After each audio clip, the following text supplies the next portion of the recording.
to reach the people that are there. For the northwest, of course, the situation is much more complex. Of course, there are many casualties, between a number of people injured.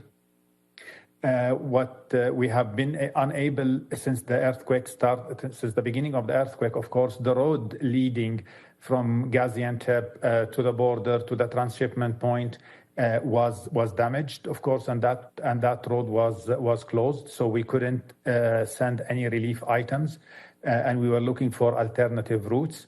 Luckily, today we're hearing that the road is opening. We do have a possibility, hopefully, to access the border.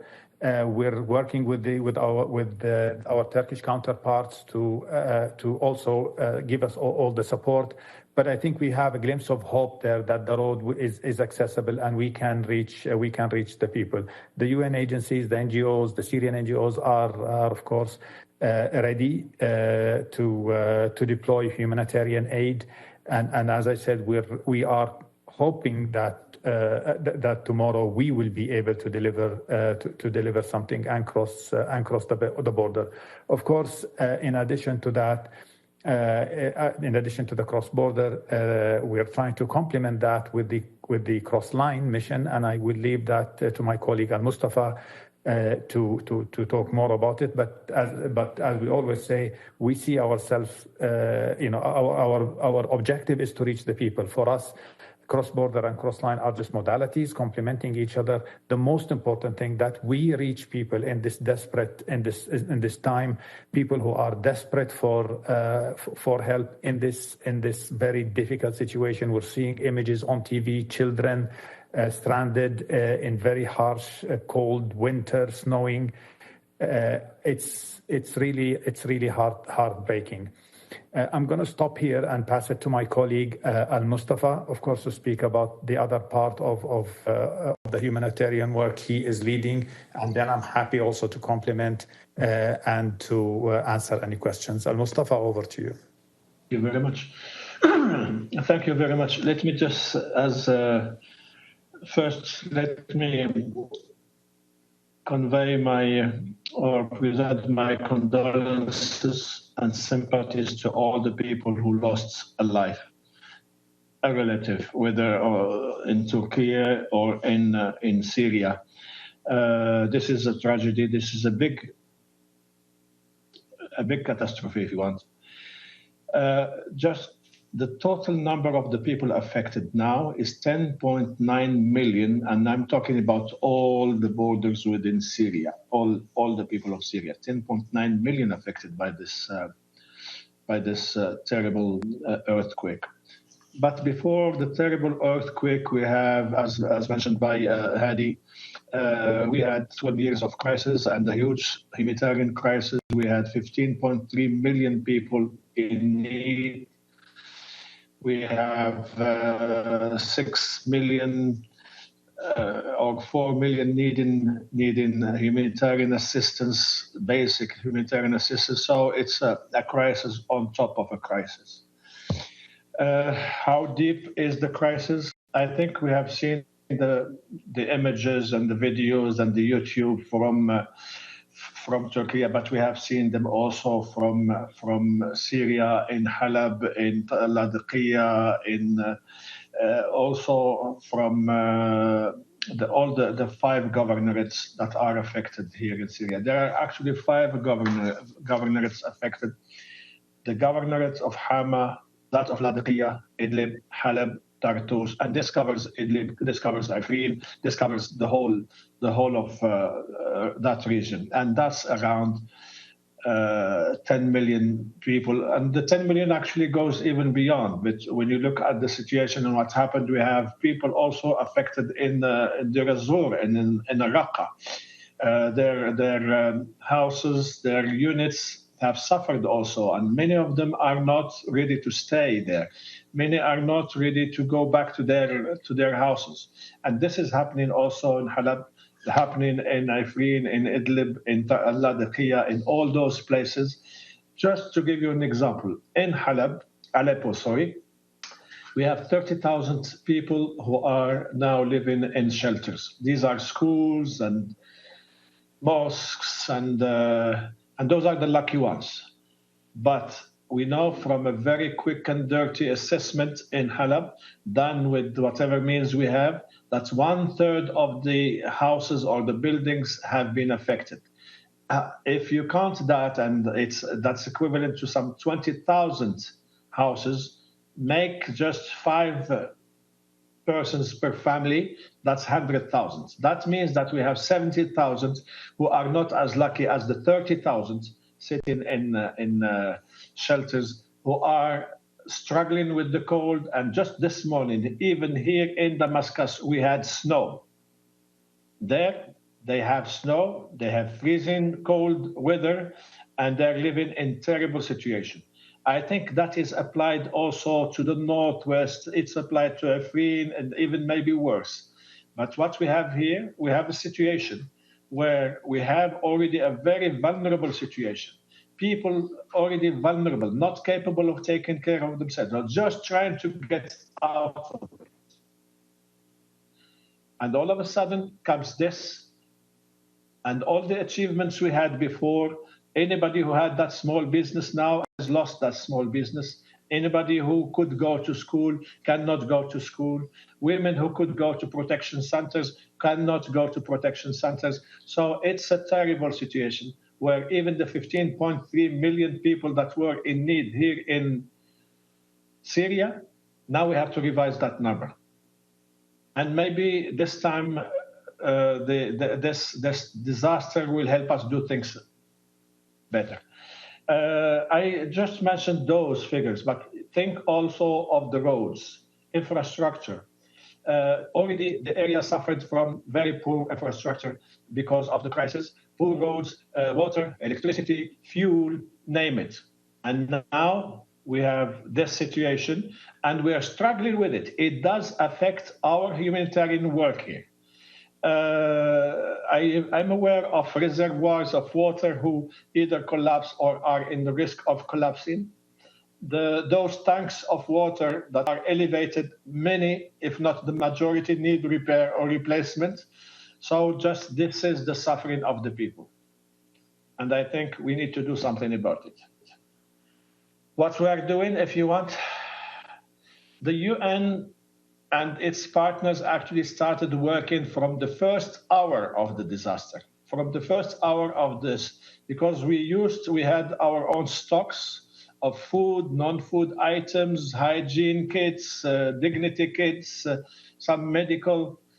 They were available there at the border with at the Samarda, and some were already pre-positioned. Not that we expected this disaster to happen, but they were pre-positioned there, and we have been using these stocks now to address the needs, and these stocks are being depleted. That means if we are using these stocks, and we are also diverting stocks from other areas in the country to the area affected now, that means that the people who needed and still need that are now being deprived of that. So I'm saying this to say that we didn't stay waiting. We started working. And I hope, as Hadi Mohanad just mentioned, that what we are here for, we are talking about a humanitarian need. We are talking about people who need that support now. And whatever we can do, we have to do it together, driven by the humanitarian needs. And we just hope that the political considerations and so on will get off the way and let us do our work. Very much. I will now open the floor for questions. Please, go ahead. Thank you for your briefing, Ghazal Vaisi with Independent. My question is for you about, we've been hearing reports that countries like Greece and Israel that traditionally aren't politically close with Turkey are actually sending aid. I wanted to ask you in practicality, on the ground, do you actually see this help and aid from other countries like Greece and Israel? Thank you.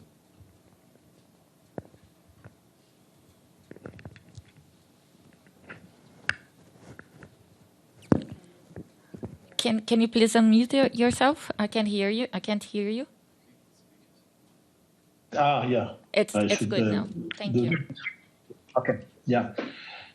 Okay. Mohanad, you want me to take it or you take it? But anyway, I start and Mohanad will add. Yes, I have received calls. I'm aware of the offer by Greece. I received calls from other areas, including Jordan, including some private sites in Thailand. And I'm sure there are other people who are there to help and want to help. What I can tell you is that the government said when we met the Minister of Foreign Affairs the first day, he said that we are open to all assistance, to all help, and we will facilitate not only the incoming of the help, whether it's physical or money or whatever our people coming to help with rescue and so on, and they would then facilitate that. That's all I can say. There is a mechanism. Whoever approaches us, we are trying to help in coordinating that. I don't know whether it answers the question, but I have the feeling I missed something. I'll try my quick. Mr. Hadid, you want to add? No, Michelle, please. I'm fine to add if you like. Basically, our humanitarian work is not political. We are governed by the humanitarian principles, and we are people-focused. We're not politics-focused. And I want to remind here everybody, including myself, that basically the first responsibility of the welfare and well-being of the people are the host government. And we, as the United Nations and the international community, are helping people by request of the government. So it's for the government to take those political decisions. For us, we totally depoliticize our work. Al-Mustafa and myself, our main focus, and every colleague, including our colleagues in the NGO, international and local NGOs, we're focused on the people, on the needs of the women and the children, and we leave the politics totally aside. So we're happy to work wherever the aid comes from, because we do not politicize it, provided that the host governments are, they understand it, and they do their own arrangement around it. So thank you. Thank you. Michelle, please. Thank you. Thanks so much for the briefing. Michelle Nichols from Reuters. A couple of practical questions. First of all, on northwest Syria, you spoke about the road from Gaziantep to the transshipment hub. What about the road from the transshipment hub into Syria? Is it passable? Is it usable? If you get the aid to the transshipment hub, can you then just restart the operation as normal? I know the UN won't be doing this, but are you aware of any other aid groups using the Bab al-Salam border crossing, which the UN used to use before it was shut down? Is anyone using that? Is the UN coordinating with the White Helmets in northwest Syria, who seem to be leading some of the search and rescue efforts there? And then just with regard to the cross-line deliveries, is there any way of scaling, can that be scaled up to meet the needs effectively in northwest Syria? What have been some of the traditional challenges that you've faced with those cross-line deliveries? If you could just give us a reminder of that, and are you hoping to overcome those challenges now during this emergency situation? Thanks. Mustafa, I'm happy to start, and then I'll pass it to you, if you don't mind, to complement. Thanks. On your first question about the road, of course there are, as you said, there are two segments, there are two legs to that. As I said earlier, the first part, which is on the Turkish side, we're hoping that this is now usable. The second part, the information we're getting that it's also probably we can use it. Mind you, information is hard to verify, and we're working with all of our partners to make sure that the information we get is as accurate. But what I want to tell you for for sure is that our trucks are ready. We already have trucks at the border. We have trucks being loaded. So the willingness is there. We're just waiting for the ability of the logistics and the access to do it. We're working through our partners. We're trying to verify as much information as we can. We have the logistics cluster, which is with all the expertise that they have, trying to verify to make sure that the operation is as smooth as possible. We're using Bab al-Hawa. We're not using Bab al-Salam. I think others are using it. On the issue of coordination, we're coordinating as much as we can. Coordination usually is very important. At this critical time, coordination becomes much more important, yet much more complex, of course. But also we're doing our best to make sure that OCHA leads the coordination among all the international communities. We have the UN agencies, we have international NGOs, we have local Syrian NGOs who are doing outstanding work, and of course we have the White Helmet and many more people helping. So we're doing our best to make sure that the efforts are well coordinated. It's difficult, it's challenging, yet it's something that we are focused on, and we're trying our best. On the cross line and the cross border, of course, both my colleague El-MOSTAFA and myself, we see cross line and cross border as two modalities complement each other. We would like to bring in the issue of efficiency and effectiveness here. The idea is to reach people in the fastest, cheapest, best way we can. Cross-line, as of today, does not replace cross-border. We're hoping that everybody puts the interest of the people first. We keep the politics aside. We move the authorities, all authorities, move away from the issue, from the politics, and put the interest of the people first. We would like to see the cross line escalated as much as possible. Also, the cross line, we have to do more cross line, but again, we would like to see them working together to reach the people at the time of need. I'll pass it back to my colleague Mustafa. Can you please unmute yourself, Mr. Belamli?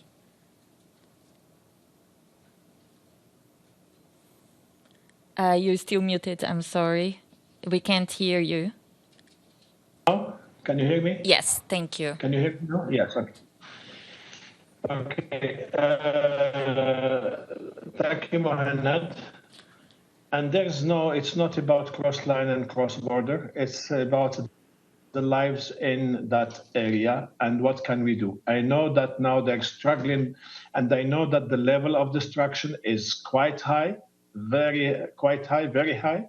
I know that the people do not have what it needs for the rescue and the search and rescue. I know that the conditions of traveling are difficult, and I know also, and we all know that they're suffering from the snow and the freezing temperature. So for me, for us, for Mohanad, is how do we get there? And let me just say one thing. We already had within that area, we had pre-positioned supplies, food, WFP, UNFPA, others had supplies and food there, and UNHCR. And we started using these supplies and foods through the mechanisms and through the networks that we have there. And in addition to this, we are ready from here, from Halab, to increase our, it's not about presence, it's about reaching the people who need our help. So that's one thing. But from this side, we are working with all the governorates to try to find different entry points into the Northwest, in addition to Samarda. And we are working on it, because soon those supplies that we have there will be depleted. And we are bringing, WHO is bringing 2 planes from their warehouse in Dubai with medical supplies and medical equipment and emergency medical supplies. They will need to get there.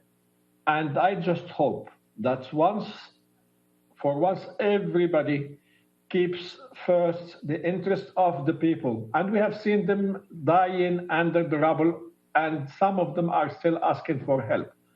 I'm asking for all our partners, all of them, to facilitate and put whatever pressure, because this is for the people. We are ready with the supplies. We still have supplies to take us few days here to take to all these areas, and we are working on replenishing, and we still need more support. I just want to say something. The figures that are mentioned and have been mentioned are much, much less than the reality that we might end up with. This is not something simple. I heard people talking about 5, 7 times the figures we are talking about. I hope that the UNDAC mission that is here now will help us get to some serious assessments of the situation. It will take some time. And we have to address all those while we are struggling with many other complications. And I hope we can get the help of everybody to address these. Thank you. Just one quick follow-up. I know it's not a new issue, but can you just remind us of what the challenges have been to scaling up the cross-line deliveries? Why haven't you been able to scale up cross-line to meet the needs in a way that the cross-border operation meets those needs? Okay, let me just answer this one. In the last 7 to 8 months, we have been able to reach through cross lines with 9 convoys. And we have been saying that we can do more. We can do 3, 4, 5 cross line more, because it's just the need has to be addressed. We can increase the size of the convoys from 14, 15 trucks to much higher. We are ready, and we are waiting for all our partners, all the people, to facilitate that. Thank you. So the government is the problem? I did not say that. The government is not the problem, and the government now is not the problem either. The government is saying you will have all the facilitation, all the letters, we call something facilitation letters that they provide for us to move, and they delivered on this. They promised the first day. 2 hours later, we got all of these to get to Ladiqiyah, to get to the coastal area, and carry some quick and dirty assessments of the situation. And the government is saying, please go ahead. Thank you. Please. Hi, this is De Zhishu with China Central Television. A couple of questions. First, you just mentioned that those support would last only a few days. So what are the things that most in need? And do you have what thing is the most in shortage for you to help this relief? And second, when you said that now the Syrian government is not a problem and they promise to facilitate to go to help the humanitarian efforts. Do you have plans now so far to have cross-line humanitarian assistance in the short coming future? And more, yesterday, the Syrian permanent representative here said that some of the cargo ship, even they want to help Syria, cannot land in Syrian airport. Would that be a problem if we see the whole operation, the relief operation, that this might be a problem for the assistance or resources to allocate to Syria and to help people? Thank you.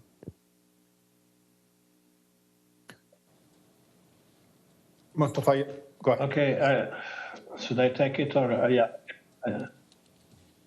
You would like me to start, Mustafa? I'll take it, then I'll give it back to you, Mohammed, if you want. Please. Yes, thank you.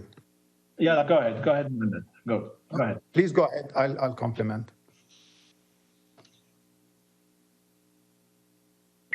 Can you hear me? Yes. I'll start with the needs. The needs are, let's say, this is happening in a tropical area. You would need food, you would need shelter, you would need water, you would need generators because they're in the places where you might not have generators. You would need medical, you would need trauma kits, you would need support and you would need protection. These are the ones.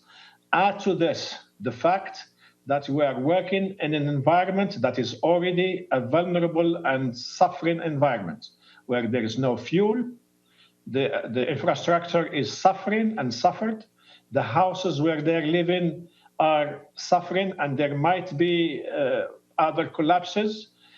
In this case, for example, we will need again the rubble moving, we will need the search and rescue, and we will need, we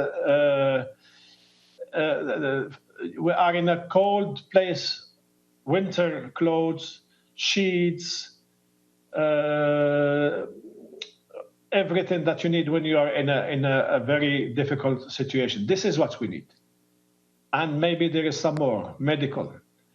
And we need to, the facilitation of this work, we need to get there. This is an area, again, where you already have a conflict and various parties.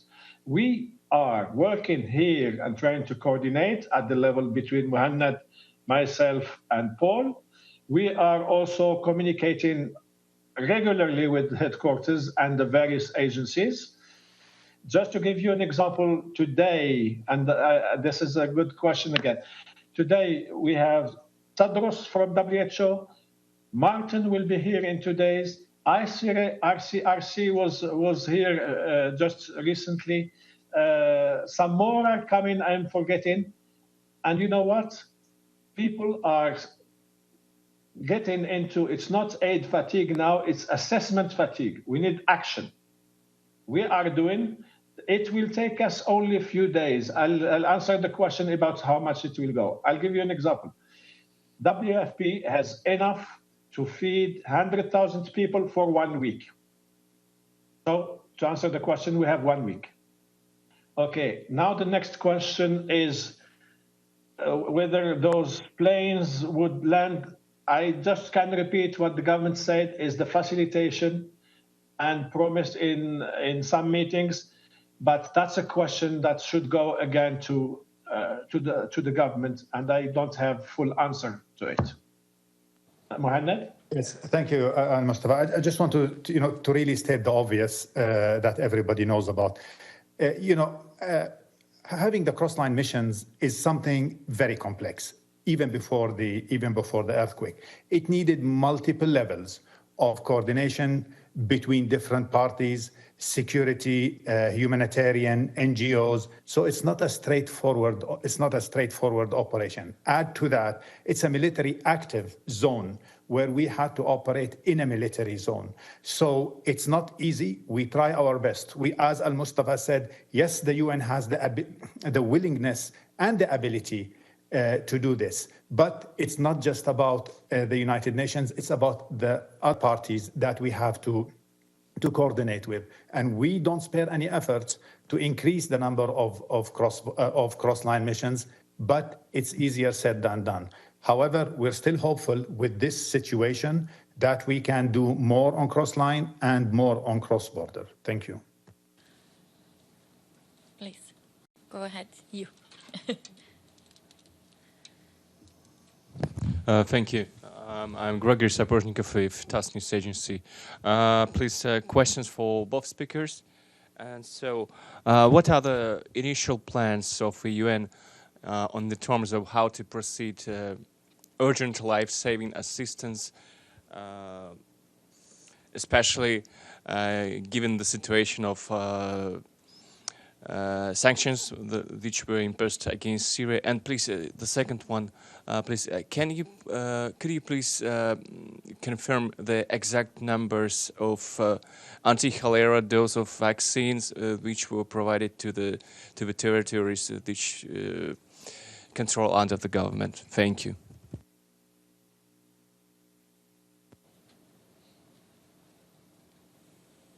Al-Mustafa, I think we lost New York. No, I'm coming back. It's just I'm not in control of that one. Oh, no. There are 3 questions: life-saving assistance, sanctions, and cholera. The first one on life-saving assistance, the UN can only offer what it can get.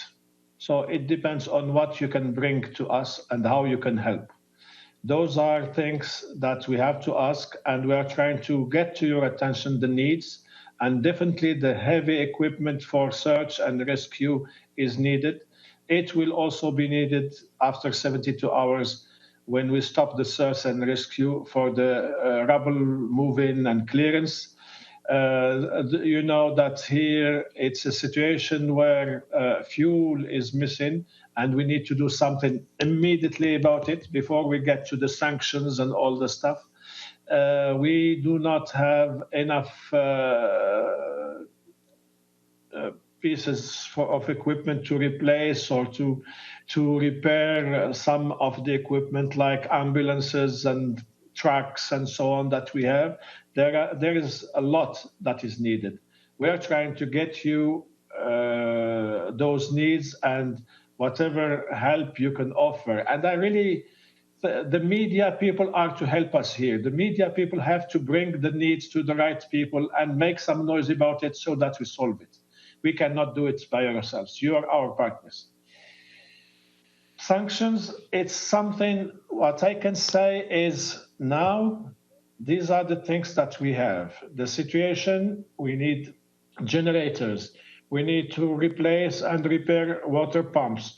We need to make sure that there is security. We need to make sure that we can move quickly and move to provide the assistance.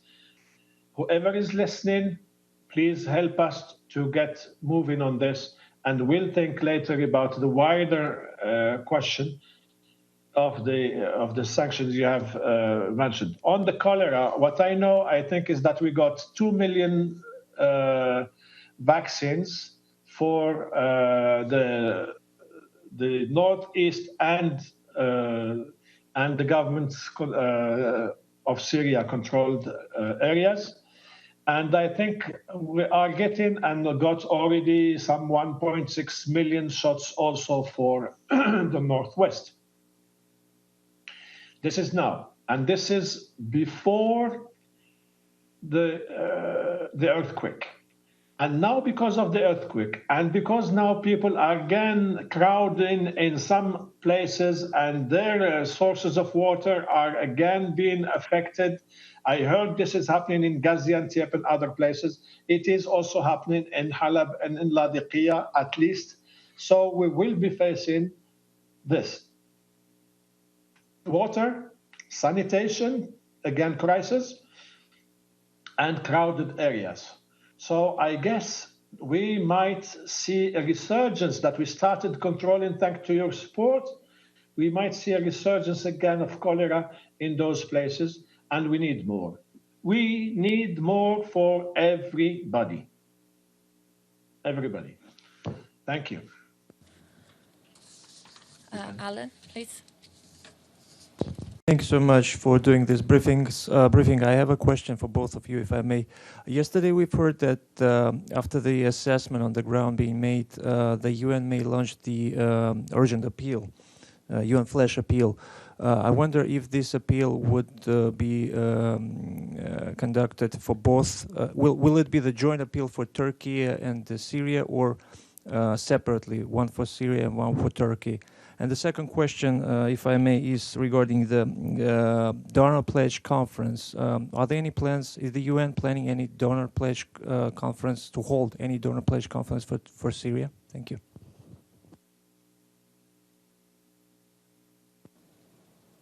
Mustafa, you'd like me to start? Mohamed, you might be better play. Sure. On the flash appeal, first of all, you have to understand again that we are at the beginning of a crisis. So we have our teams all over trying to gather as much as information, but also to verify that information. Right now, we have flash reports which are not covering the whole country, but we're hoping with the next 24 hours, our flash reports will cover the whole of Syria. But now it's a bit difficult. After that, we're moving into a flash appeal that, of course, we're talking about the whole of Syria here. So Syria is one country, we're approaching it.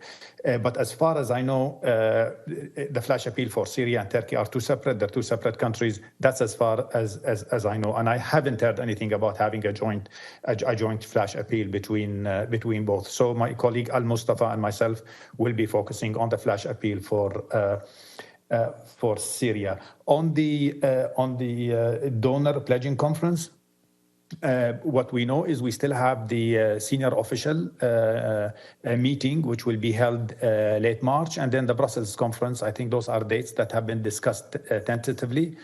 We haven't heard that those dates will be changed, nor that will be any special conference for to respond to the crisis of the earthquake. Thank you. Thank you. Yeah. Yeah, I think that's it. We have a flash appeal coming soon, and that's for all Syria.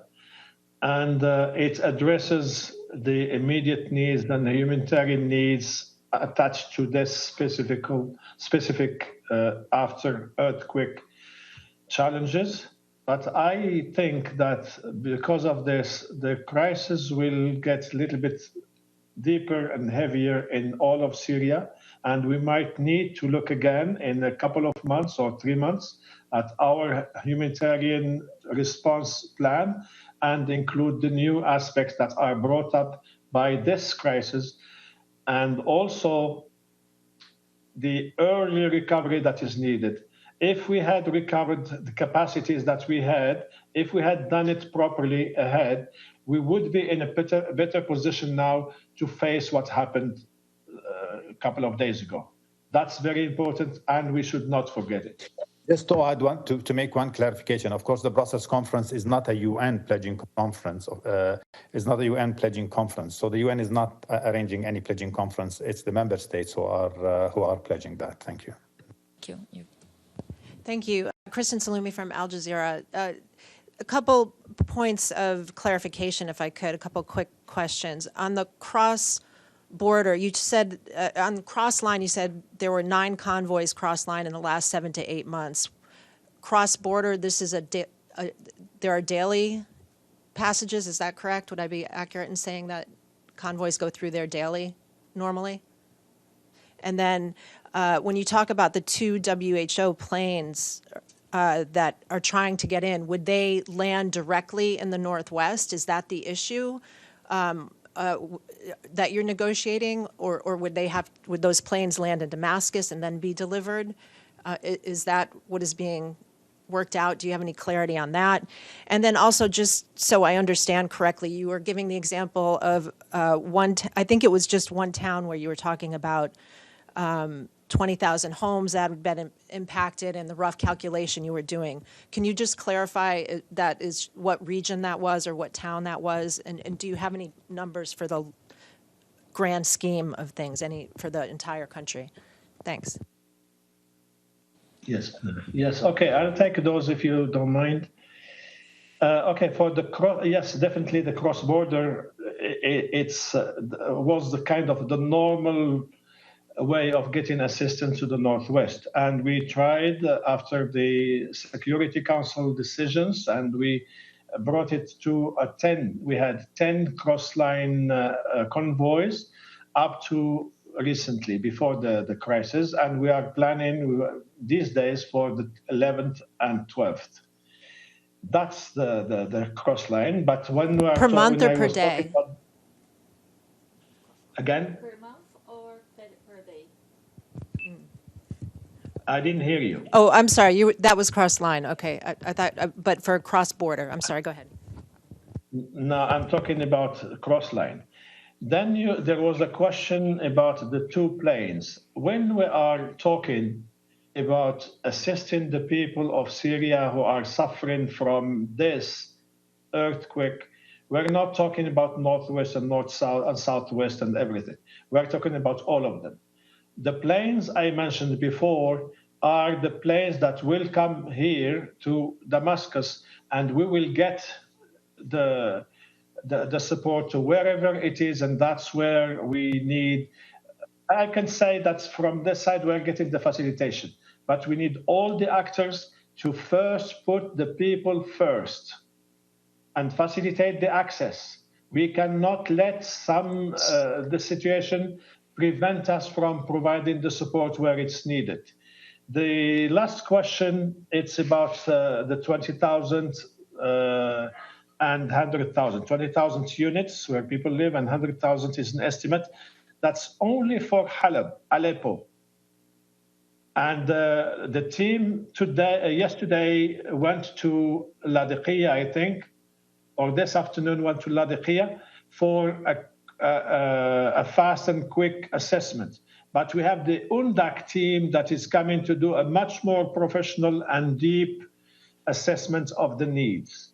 And they will visit all the areas, and they're here, and I hope we can find a way of, wherever they come from, north or south, we need to have access to see the real magnitude of the disaster. And we need your help to really bring this to the attention of all the people, to facilitate it. Those with influence should help us facilitate this. And I'm quite optimistic, or I tend to be optimistic, and hopefully my optimism will not fail me, that it will happen. Just to follow up then, to clarify on the cross-border, those are normally daily deliveries. Pre-earthquake, it was daily that deliveries were coming across the border? They could be daily deliveries, yes. Some days we would have, but on average, I think on certain months we reached about 500-600 trucks. It depends on the month. Sometimes there could be a week with 7 convoys. There could be a week with less, more. It depends. It depends on so many things. But the answer is it's much more than the cross line. Thank you. I just had a really quick follow-up on Kristen's question there. You've said a few times now, put the people first, facilitate the access, calling on those with influence to help facilitate the access. What do you mean by that? Who has influence on whom and who is not allowing access? I can answer that, Mustafa, if you like. We're here working for the best interest of the people. We don't believe our role is to start pointing finger at which party is blocking us. Our job is to keep engaging with different authorities to make sure that we have all the required facilities, approvals to reach the people. The political support we're asking is for those who have influence on the member states, on the parties who issue those facilitation, to make our job much more easier. But we're not in a position here to say this or that, because as I said, it's a very complex situation. It's a war zone, it's an active war zone, and our main objective and interest is the people and making sure that we reach them and staying away from the politics. Thank you. We are taking a few questions online before taking the last questions here in the room. Abdel Hamid, please go ahead with your question. Thank you so much. My name is Abdul Hamid Sayam from the Arabic daily Al-Quds Al-Arabi. And many of my questions I had been asked already about, especially the sanctions. But my question about the aid that going to Turkey. And the airport at Ghazi Antab is operational now, and many of the flights carrying humanitarian aid is landing in Ghazi Antab. Would that be split or be divided between both the affected area in northern Syria and southeastern Turkey, or that is going to Turkey only? Thank you. Usually donations and especially flights, they come earmarked. So the donors, when they send them for the specific country. So there is no split here. There are no percentages. If the aid is coming for northwest Syria, it will go there. If it's going for Turkey, it will go there. But we can't speak on behalf of Turkey. But I heard many countries said we're sending aid to both the Turkish people and the Syrian. Yeah, but they send it already knowing which aid is going to whom. I mean, it's not us. We don't prioritize needs. So that's not our job. Aids, when cargo it comes with a bill of lading, airway bill clear with a clear consignee. Thank you. Thank you, Ibtisam. Thank you. My name is Ibtisam Azim from Al-Arab Al-Jadid newspaper. I have a few follow-ups. So just to clarify what you said about the aid you are delivering through Bab al-Hawa, do you believe that you have that it is enough in the sense, or do you need other cross-border points to be open to help you in your operation? And then to clarify also something you said about the cross-line and cross-border, do you have an idea about the percentage of the aid you deliver through cross-line to North Syria? What percentage is through cross-line and what percentage, like, is it 10% of the aid you deliver? And then my last question, you talked about the needs, the basic needs from food and shelter, etc. But there are also other basic needs like psychological support that people need, specifically the fact that they are in a war zone. Is there any psychological aid or anyone from your, whether the UN or other organization, who is providing this and trying to support people there? Thank you very much. Mustafa, can I start on this? Yeah, it starts on the cross-border. Thank you. Yes.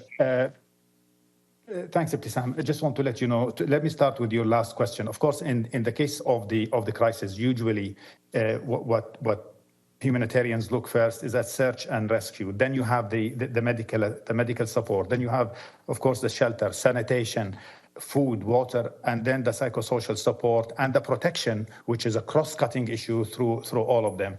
This is when it comes to the earthquake. Before that, of course, we had all of those supports, adding to that education, gender-based violence, all the protection issues. So those systems are in place that were addressing the needs of the 4 million people as needed in northwest of Syria. On the additional crossing points, it goes back to what both Mustafa and myself were saying earlier. We both look at cross-border, cross-line as complementary. And if we're given another 1 or 2 crossing points, we will definitely take that. At the end of the day, we are in the business of saving lives. So we ask for what we want and we do with what we get. If they give us 1 crossing point, we will do our best to save lives with that. But we would like to have more flexibility to do more. On the breakdown between cross-border and cross-line, of course, most of the aid comes through cross-border, not through cross-line. And that's why EL-MOSTAFA is, and of course myself, are both trying to increase the cross-line to a level where we can reach more people. We hope we can get to a stage where cross-line and cross-border can be decided on efficiency and effectiveness. Thank you. Mr. Bilamli, would you like to add anything? No, so we have one more question online. Yvonne? Can I follow up very quickly? There were also some reports, and I don't know if you can confirm that, about the possibility that through the earthquake and the chaos that comes with it, that maybe some families and children are separated from their families. To which extent you try to follow up on that and try to make sure that these children are safe? And thank you. Of course, this is a priority. The protection issues are priorities. The women and the children are priorities. The humanitarian agencies, they all work. Right now they're busy, as I said, with the search and rescue. But there are other specialized agencies, NGOs, including the Syrian NGOs, who are looking into this. It's difficult. It's hard. It's challenging. It's a life-saving situation there. As you can see, people are fighting with time to save lives of people. So I can assure you that everybody, Ibtisam, is trying his best. Thank you. Thank you. Yvonne, please. Yeah, may I add something to this one? As I was talking to colleagues who are right there in the hubs in Halab and other places, and they mentioned this point where we have to be careful. I mean, those areas where the people are crowded, we are also looking at the issues of protection. The area, that's our normal work. If there are children who are separated from families, we are also working on that.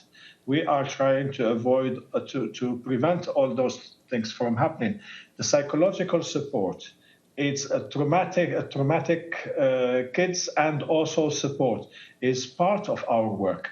Our people are working already on this, particularly in the cases where kids are still under a lot of stress from what's happening before the earthquake, and now add to it the earthquake. Yes, we are looking at that.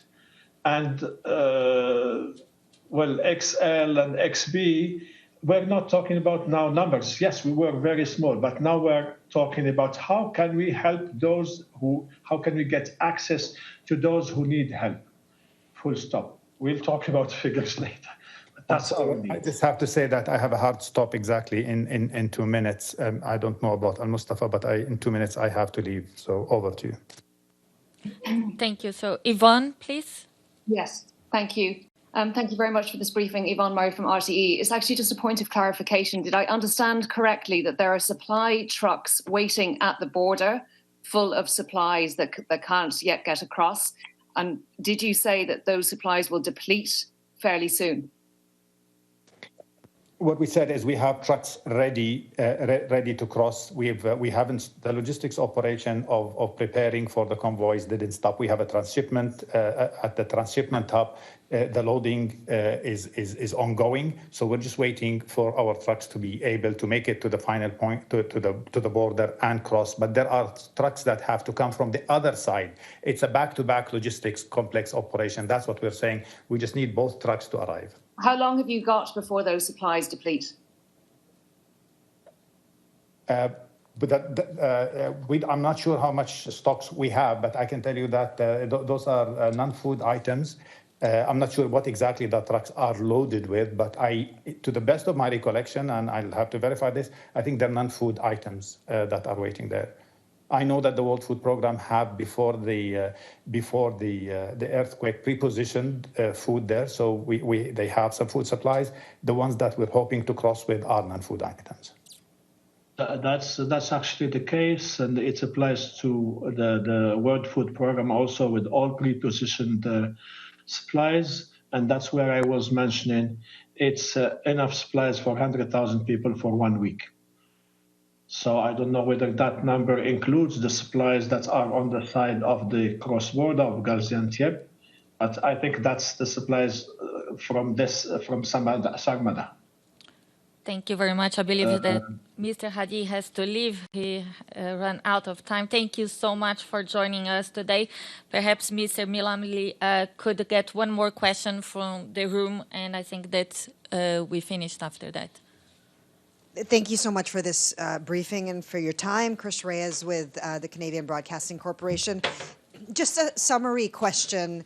If we can just zero in on your most immediate challenges for the next few days of the mission, which I imagine is a very critical time period, can you define one or two big specific hurdles that's hampering you from taking action right now? And what's the specific ask from the international community just for the next few days?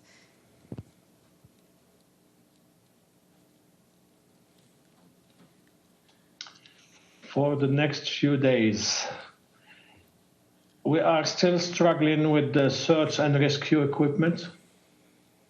We need more in terms of food and medical, and we're getting some now through WHO, but we will definitely need more. We need more people to support the teams that are working in there.